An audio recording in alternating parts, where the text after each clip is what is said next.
We keep score. The most obvious place we keep score is in the sports world. We may keep score differently depending on the sport. We may score by 1s, 2s, 3s, or even 6s. We have sports that we score with negatives, as well as sports that the score is kept by a timer. Regardless of the sport, we keep score. Unfortunately, we don't leave keeping score on the sports field. We keep score at home and call it favorites. We keep score at school and call it grades. Or in band, we keep score and measure it by chairs. We keep score of our talents by awards or trophies. We keep score with our appearance by comparing what we wear or by our size. We keep score of our popularity, both real and even digital, and we measure by the number of friends and likes. Ultimately, keeping score is about trusting in our accomplishments, What we have done, resources, what we have, or skills. what we can do. It is finding our worth and value in whatever score we happen to be keeping. God knew we had the tendency to keep score in the game of life, and He wanted to help. He also knew this game had a serious consequence: death for anyone who failed to have a perfect score. Out of love, long ago, He gave His people rules to help them navigate through the game of life.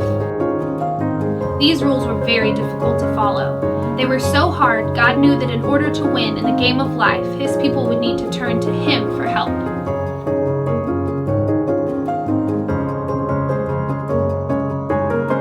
However, each of us took the rules the wrong way and started keeping score, thinking we could be good enough to follow God's rules and escape the consequence of death. We are so wrong that we even start to make more rules to add to God's original rules. It was at this point that God sent His Son, the game changer.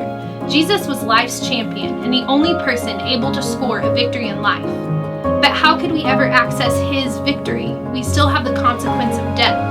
That's why Jesus died on the cross as a sacrifice for us, and He rose from the dead in victory over death. By believing in His death and resurrection, you and I have access today to the same victory that He had. Thanks be to God. He gives us victory through Jesus Christ. The final score. Trust in what God did. Trust in what God does. Trust in what God will do.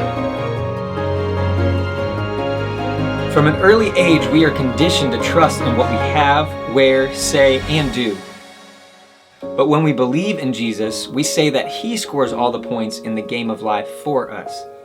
With Jesus, we have the ability to walk through life free of the weight of trying to keep up.